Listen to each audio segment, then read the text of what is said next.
Wildcard weekend has happened, and that means one thing for the NFL draft. The top 18 teams are locked in. We're going to talk about the top 10 today on Locked On NFL Draft. You are Locked On NFL Draft, your daily podcast covering the NFL Draft. Part of the Locked On Podcast Network, your team every day.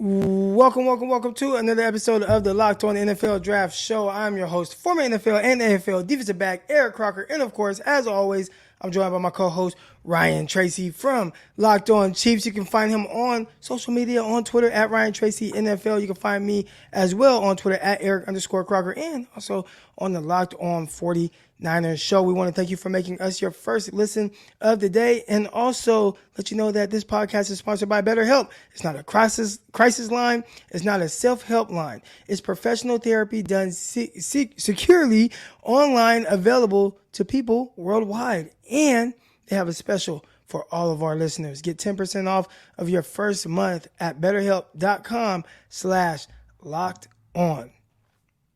Ryan, mock draft season, it's really here now, right? I mean, we were kind of a little bit early, I guess, out the gate last week, and we didn't have like the correct order, but we said, listen to the analysis, what we're saying about the players, right? And I mean, there's no perfect science to this anyways, but just some things that we like for certain teams. And now we have the right order, and we are starting with the number one overall pick, the Chicago Bears, who just traded Justin Fields. No, I'm joking, but I'll let you start this off. Number one overall pick. What are you thinking for the Chicago Bears? Yeah, it's funny because we talked last week about just what a challenge it is for that front office, right? And like we've been going over this over on my site as well. You guys can go get subbed over at NFL33.com. It's our Substack where all of my team's rankings will come out. Our whole staff are going to be putting a whole lot of content out for you on this draft class, so make sure you check that out. Maybe we can get Eric Crocker to contribute over there. We'll see. Twist his arm a little bit. Chicago's tough. And so like the scenario comes down, I think they have to trade out of this, but let's say that they're not able to get a trade partner for that number one. And so they do trade Justin. That's really the only thing, right? Because there's two scenarios here with this number one pick. You either go somebody to help Justin or you've traded Justin, you're replacing him. So I'm going to take the first and say that he's still on the roster. You good with that? I am good with that. Okay. So if he is on the roster, then who's the pick? And I think it comes down to probably two players, right? If they are pegged there, they're going to stay there at pick number one overall. Will Anderson, Jalen Carter. Yeah, right. You're absolutely right. So for me, when I look at what they have to do against, is it going to be Jordan Love? Is it going to be Aaron Rodgers? Is it going to be Kirk Cousins? Like Jared Goff is obviously there. Who can affect the quarterback the most and the easiest right now today, given what else they have? They do have an edge rusher on there that I think they're going to stick with in Muhammad. So it could be either. But I think right now, I think the Bears want the shortest path to the quarterback. I think it's Jalen Carter with the number one pick in this scenario. Some people might be surprised by that, but I mean, he's number one on people's boards. Like, it's not just this surefire Will Anderson will be the number one overall pick. Now, we did see this a few years back. There was a guy by the name of, Nick Bosa. You might have heard of him. And they had a terrific defensive tackle in that class coming out of Alabama. And there was conversation surrounding those two guys and who would be the first of the defensive linemen going. It ended up being Nick Bosa being that edge guy, but in this scenario now, man, we're going going Carter here, Jalen Carter to the Chicago Bears. I'll do the honors, pick number 2 overall for the Houston Texans. I think you made this very easy for Houston, a team that just really struggled at the quarterback position. Yeah. I saw a lot of people kind of putting a lot of blame on Pep Hamilton, and Hamilton had a lot of success with guys like Andrew Luck, where he was at Stanford with Luck. His quarterback coach and his offensive coordinator went with him actually to the Indianapolis Colts, was his quarterback coach, offensive coordinator, did a great job with him, did a great job with guys like Justin Herbert. It didn't work out. And they had to bench their quarterback there, the kid out of Stanford, blanking on his name right now. So they had to bench Davis Mills at different times. They're going with guys like Jeff Driscoll, right? And it's just like, that's not an ideal situation. But you know what? I think those type of quarterbacks, they are a thing of the past, and they go with Bryce Young. Well, I think that's a pretty easy decision for them to make there. Yeah, I think he's top on both of our boards, right? And I do believe he's going to be topped on the Houston Texans too. They have a bit of a panic here, like giving up the first round pick. But in this scenario, they end up getting the guy that they want anyway. And that's pretty lucky. I don't know if that's going to be the truth. And it certainly probably isn't going to be the truth for the number 3 team. And that's going to be the Arizona Cardinals.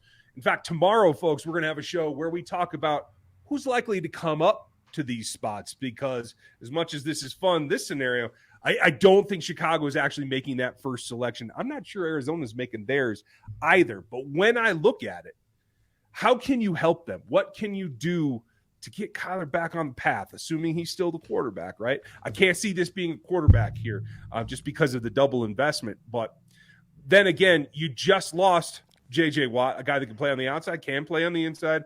This is a no-brainer, and they go right back to the well, and they do take the Alabama prospect, the edge, Will Anderson, because now you have a rotation of 3 young edges that you can roll through there. And as long as you get a competent play at the defensive tackle position, you feel you're going to be able to affect the quarterback, whether it's Purdy, whether it's Geno Smith, like whoever in the division that you got to go get, you feel you can go get them with these guys. You know, the funny thing about Will Anderson, and right now we're talking about him going number 3 overall, when I think it was kind of the consensus thing that he came out last year. He'd been the number 1 overall pick, and now he has to wait a few spots to go number 1. Now, draft day might not be that way. Maybe he does go number 1 overall, but Will Anderson, I think if you're the Arizona Cardinals, you're happy for this. And you had a guy with a similar body type, right? Chandler Jones. He was the kind of that long, lean pass rusher, get after the quarterback. Chandler Jones had a ton of production over there with the New England Patriots and found his way being traded to Arizona Cardinals. And obviously he was terrific there until he left. Went to the Raiders, kind of stuck it to the Patriots later in that year, stiff-arming their quarterback into the ground and scoring the walk-off touchdown. But overall, I think grabbing a guy like Will Anderson, that'd be terrific for him. You know, I'd say you wanted to see him return back to that, what he was in 2021. And I don't think he quite was that this year, whether it was just more attention to him from opposing teams, whatever it was, finding a way to just be that game record that they expect him to be. And I think the Arizona Cardinals are potentially a team that can do that if they find a GM and a head coach. Maybe they do by the time this episode airs. All right. We're going to talk about some more guys from the top 10. But first, we got to talk to y'all a little bit about Tommy John. And y'all know, man, winter mornings, they are brutal. And I was really out there in nice sunny weather, Florida, out there in Orlando. It was beautiful, 75 degrees, clear skies. I come back to Arkansas, it's cold, it's windy, it's wet, it's almost miserable. But you know what helps that?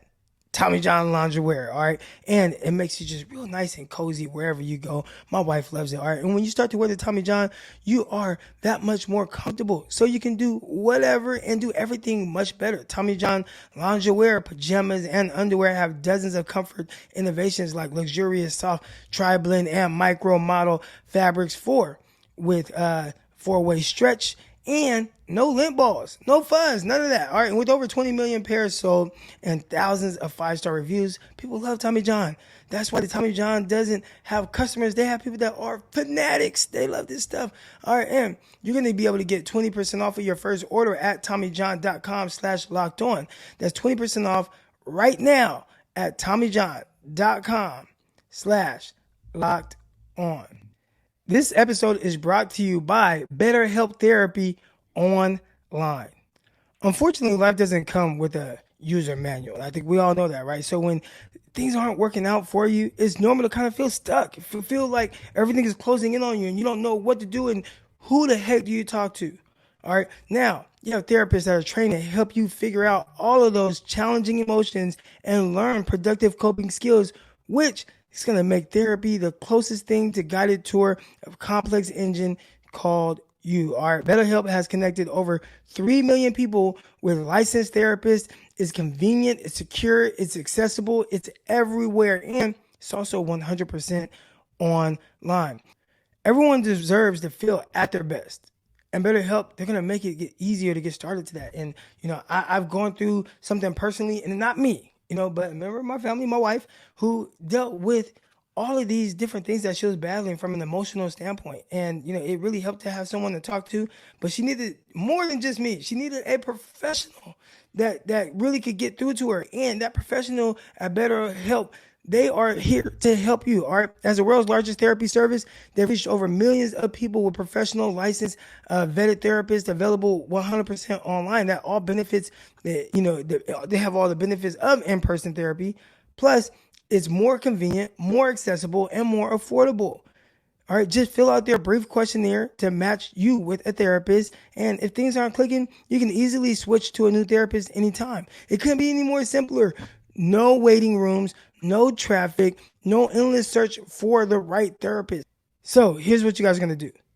Get unstuck with BetterHelp. Learn more and save 10% off of your first month at betterhelp.com/lockedon. That's BetterHelp, BetterHelp.com/lockedon.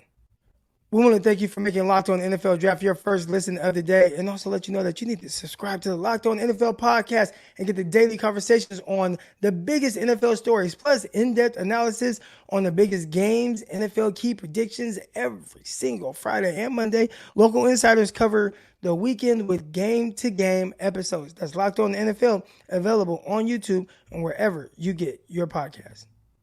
Ryan, so the Indianapolis Colts are now on the clock, and this is a team that lost 7 straight games. We'll figure out what they do at their head coach spot. It's going to be Jeff Saturday. Who are they going to bring in there? I think a lot of people are like, no, there's no way it's Jeff Saturday after that debacle the season ended. But I don't know. We'll see. The owner seems to really like Jeff Saturday, right? Guy that played for the Colts for a long time. But it's very clear that they need a quarterback. So is it as simple as just going CJ Stroud? That's where I would go in this situation. Stop getting all the retread veterans. I think Phillip Rivers was good for them for that year. And then after that, they've been just trying to figure it out. And they continue to have new starting quarterbacks every single year. They tried to trade for Carson Wentz. That didn't work. They tried to go get Matt Ryan. That didn't work. They tried to play just the quarterback out of Texas. I mean, all these different guys, and it's not working. So you got the number 4 overall pick. This is a pretty well-ran organization. They got to figure it out at the quarterback position. And I think that their search ends with drafting CJ Stroud out of Ohio State. I like the selection. I think it is 100% dependent on who that head coach is and the staff that they bring in, because whatever you feel about, and it may be unjust, it may not be fair to tie it to Justin Fields' progress through the NFL, but there is a history of OSU quarterbacks coming into the league and underperforming. So you have to not only have a head coach, you have to have a quarterback coach, and you have to have that are all there to support the development of CJ Stroud in this situation. I agree. It's the pick that you need to do. If they're there, I think they are one of the candidates to go up, to tell you the truth, but you got to have that staff in place as well. So what do you think the Seahawks do at pick 5? They got this from the Denver Broncos. Yeah, this is going to be a fun one. Because now Bryce Young, you got Bryce Young and CJ Stroud off the board. So those are 2 guys that potentially were getting mocked to the Seahawks. But now it's like, well, it's not going to be any of those guys. Well, and that's the situation. If I'm consulting, and by the way, Seahawks, I am available for consulting, so let me know. I'm going to tell them, do not draft anybody but the top 2 quarterbacks in this spot or any other spot. Again, this is another team that I've been telling everybody in every mock draft for the last, 6 weeks. They should be looking at a quarterback. But that's when they were going to be in striking range of the top 2. Now, I think you have to take a step back. And if you're not willing to trade up, you got to take a look at what else you can do. I think there's a couple of clear options here for me. One is the wide receiver position, because you have DK Metcalf, there were even some rumors about moving on from him last season. You have Tyler Lockett, who just came off getting hurt. You have Laquan Treadwell, who I don't think worked out. I think you could try to up the weaponry to complement Walker in the backfield and what Smith can do, or you can go over to the defensive side and try to come back with an edge maybe that helps. Certainly, I think you like what you did last year in both corners. I know Bryant didn't have a huge year compared obviously to Woolen breaking out so much, but I think there's an option there to try to add to a strength too, and maybe you look at taking the first corner off the board, put him on the other side. I know Diggs is in town still, so for me, with the tackles in place, I think I probably end up looking at the wide receiver spot. And maybe Jordan Addison is the guy that they feel can fit into the next Lockett's slot, like an heir apparent, right? Because, I mean, Tyler's getting older there. So that's probably what I would look at doing unless they move around. So for now, we'll just call it Jordan Addison. What do you think of that one? I would probably go edge with Miles Murphy, but I do like, just adding more weapons, right? Like that does not hurt, especially if you stick with Geno Smith. And, he's a guy that led the NFL in completion percentage this year. He was pretty accurate. I thought he made throws down the field. When he was on, it looked really good. Made plays with his legs. There was a lot to really like about Geno Smith and what he did. But it kind of almost felt like he ran out of gas a little bit down the stretch. Maybe adding another weapon, which they've tried. They're throwing resources, second-round picks at the receiver spot, but it's been all DK and all Tyler Lockett. So going receiver here, wouldn't be mad at it. I would probably go edge with Miles Murphy. See, and that's what I wanted you to say because I always go edge. So there, we did something different. All right. And speaking of edge, you have the Detroit Lions on the clock, and we're going to continue to go edge there. And I think the Detroit Lions, we hear their fans the most about what they don't want. But listen, we don't care on this one. Okay, we're not going receiver. We're not going quarterback. So you guys got to be happy about that. But we're going edge. I know you had Aiden Hutchinson last draft, and you're going to go edge again. You want to continue to improve that defense. And you can address the receiver position and all of the, like, you can do that a little bit later. But right now, you got to go edge. And because the Seahawks in this scenario did not take Miles Murphy, you guys are going to take Miles Murphy now. So you get the edge out of Clemson, who's going to really help. And you got your book in edge rushers. Like, what more do you want to really continue to get better on defense? They lost the game to the Seahawks that we just mentioned. The final score was 48-45. And they got better as the year going on. But let's continue to get over that hump and get even more better. And I enjoyed watching what the Detroit Lions did to the Green Bay Packers in their last game. Enjoyed it, loved it. But let's keep getting better. And I think that's when you go edge. Okay, so it is Tyree Wilson? No. I'm going Miles Murphy. Oh, okay. Even better. Because the Seahawks, you had them take receivers. So I said I would take Murphy there, but with Murphy available for dropping down, if he's there, take him. Okay. Yeah. I like that pick as well. I question whether it's sustainable in Detroit. So I think one thing that will help is if you can bolster the other side. Obviously, like you said, pairing somebody else with Aiden Hutchinson alleviates some of what he's going to see next year, more doubles and all that. So I do think that's coming. I like where you're going. I just find myself surprised that Goff's come to this point where you're going to pass on what is a top 6 pick, although it is a thinner quarterback class. It's just surprising to me, to you. Everything you explain is dead on. It just takes me back a little bit. So now, here's probably one of the more interesting picks. And the Raiders kind of put out stuff, and you have Derek Carr, and he's saying, like, man, pretty much I'm going. And he's talking about how much he loves his organization, and I don't think he's going to be a Raider anymore, but he's not going to retire. So the Raiders are on the clock, pick 7. You're picking for them. Will Levis, or do you say, you know what? No, maybe they need to go get a veteran and build around that when you have guys like Devontae Adams. I don't think he's going to want to wait around for a young guy. So what do the Raiders do here? There will be a quarterback in Las Vegas in 2023 that has formerly played for the New England Patriots. I guarantee you that. There is no way that Josh McDaniels and that group is going to go rookie. If they do, I think it's a recipe for disaster, not only for Devontae Adams, but for everything else. You're going to lose Josh Jacobs. You're losing that crutch in the backfield. I think you have to have a veteran that can deal with it no matter what. There's a couple of options. Obviously, the popular one is Tom Brady. We'll talk about that here as that affects the draft later. But then you got to take a look at what else you could do. Normally, this is a spot where I'm looking at edge to try to pair with Max Crosby, again, like you just said with Aiden Hutchinson, giving someone across from him to pull some of that to him. I still like that. And if that were the way that it was going to go, I do feel like Tyree Wilson would be an option for the Raiders. It's what they like in terms of length, of get off. I'm not sold on him as a top 10 pick on my board, but I think they would. But I think they have to go a different direction just to shore everything up. And it is because they have a pair of offensive tackles that they could live with this last season. But I think they have to upgrade from there. And there's one guy in particular that I think, whether it's a season removed with the Miller contract, we'll see what that happens, or whether it's moved to the right side, or whether it's a move inside to left guard. I think Peter Skoronski is the best offensive lineman in this draft. And I think they need to take the chance to protect whoever that veteran quarterback is. And I take the Northwestern tackle right here. All right, so the Northwestern tackle comes off of the board. Ready to stay away from defense. A lot of areas they can improve, including the quarterback position. Free agency, I think that's where they go. Or maybe trade.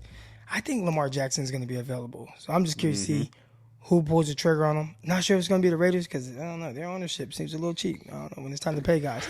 We're going to see, though. We'll see what happens with those guys and more. But first, we want to talk to you a little bit about our good folks over at Ultimate Football GM. And I'm really geeked about this. It's one of our new partners and a sponsor of today's episode. They're in the mobile game, Ultimate Football GM. And I know I have, I'm pretty sure a lot of y'all have as well, dreamed of becoming an NFL GM and managing your own football franchise. Well, your dream can come true, and this game is definitely for you. All right, manage every strategic aspect of your team, play through the season, and lead your team to glory. You are responsible for hiring the right coaches and coordinators, all right, trading players, including guys like Derek Carr, making draft picks, all right, navigating your franchise through the free agency and the draft and all the ups and downs that come with a season, all right.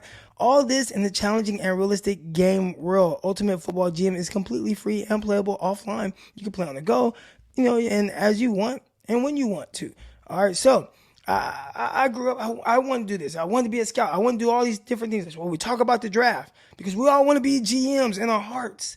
All right, well, now you can do it without the threat of being fired by higher ups in the football organization. All you have to do is go to Locked On. Right now, all the Locked On NFL Draft listeners get a 100% free boost to their franchise when using the promo code Locked On, and that is Locked On in all caps in the game store. That's Locked On in all caps. So you make sure that you check it out today. To download this game, go visit ultimate-gm.com or look it up on the app stores. All right, that's ultimate-gm.com. Ultimate Football GM. Start your dynasty today. On the clock now, we have the Atlanta Falcons, and Will Levis is still on the clock, but I think, do they have their right now quarterback? At the very least, you do have Marcus Mariota. He's on the roster for another year, at least on contract. We'll see if that stays the same. You drafted Desmond Ridder. He finished the season, had a nice big win against a divisional rival in the Tampa Bay Buccaneers. So we're going to say no to a quarterback, Will Levis, and maybe go defensive line with Brian Brisset. Oh, interesting. I like that. This is the one that I think they might pull the trigger, and another team that may not be where we think they are. But that's interesting. Do you feel like Brisset is a guy that is no matter what in the top 10 at this point?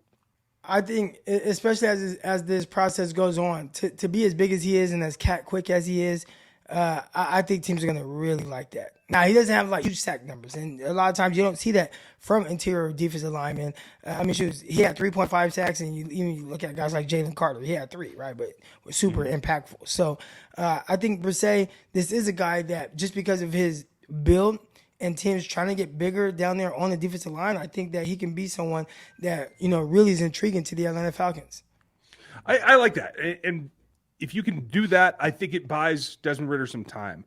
I don't know how you felt about his last regular season game performance, but I felt like he was just scratching the surface, and maybe they needed to buy him some time, get him to the next spot. I like that concept, and I like Brisset's fit pretty much anywhere, because you were absolutely right.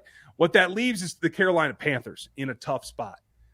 Sam Darnold showed a heartbeat. I don't know if that's worth it. Matt Corral has been a lost rookie year. You have quarterbacks coming, going everywhere. The move for Mayfield gone. Like, there's so much that can be done there, but it's the same situation about what you were just talking about. If you're still at 9, you're pretty much looking at a risk no matter what, whether it's Will Levis, whether it's Anthony Richardson. I don't think either's worth a top 10 pick in terms of grade, but it's about that pressure. It's another team. I think the Carolina Panthers could be one that we'll talk about tomorrow that could be moving on up one way or the other. It's tough. I don't think that you're going to be able to press the case. So then you got to take a step back, really look at who's the best guy on the board. What else can you do to help your thoughts? There's investment there that I think is available. You have made with J.C. Horn a selection in the past. Can you give him a tandem? Can you put somebody with him to help him out? I think it's Christian Gonzalez here, who on my board has now jumped Keely Ringo, as much as Keely played good in the championship game. I think overall you can kind of project that a little bit more. So what do you think of a corner, and specifically Gonzalez, to the Carolina Panthers? I like it. And if you didn't take him there, he was probably going to be the next pick to the Philadelphia Eagles. But, yeah, man, again, we've talked about him, man. Big, fluid athlete. I like his instincts. I like his understanding of what he's supposed to be doing defensively. A lot of really good things that he does. And, man, going to Carolina Panthers, man, you sniped him. But that's okay. That's okay because we're still going to go cornerback for the Philadelphia Eagles. And they have James Bradbury, but this is it for him on his contract. It's a 1-year deal. We'll see if they extend him eventually, but right now you need that other corner. I think they're really loaded in a lot of different places, but cornerback is a position that they can get better. And I think when you have to play against big physical receivers, we watched what Kelly Ringo did against Quentin Johnston in the national championship, and not just him, just really the Georgia defense as a whole. But that's what we're gonna go with right here, man. Kelly Ringo. Out of Georgia to the Philadelphia Eagles and really bolster up a defense that's already loaded. And that's what you got to do. You got to keep it going until you can get your concept of what your team's offensive identity straightened out, right? I think clearly for that team in making that choice, there's plenty that you can get done that way. So, hey, Ringo makes in the top 10. I wasn't sure if that was going to happen, but congrats. That's pretty good. Right, man. And we'll continue to fire out these mocks and some of our thoughts, and especially as we creep towards the Senior Bowl. I can't wait to go down there. Again, I was just at the Hula Bowl, watched a couple practices there. That was exciting stuff as well. But Senior Bowl coming up, I will be there. Are you going to the Senior Bowl this year? Oh, yeah. I'll be at the Senior Bowl early. Awesome. So we'll be there bringing you all the content from that and firing out these mock drafts. But that's going to do it for this episode of Locked On NFL Draft. We want to thank you for making Locked On NFL's Draft your first listen today. Now, for your second listen, check out the Locked On NFL podcast, bringing you the local insights you love on the national spotlight with daily conversations on the biggest NFL stories. Locked On NFL, available on YouTube and wherever you get your podcasts. But it's going to do it from us. You can follow us on social media, on Twitter, at Eric_Crocker, at Ryan Tracy NFL. You got Locked On Chiefs, you got Locked On 49ers. We're there 5 days a week. Every day, your team every day. All right. But until then, we'll see y'all on Tuesday. Peace.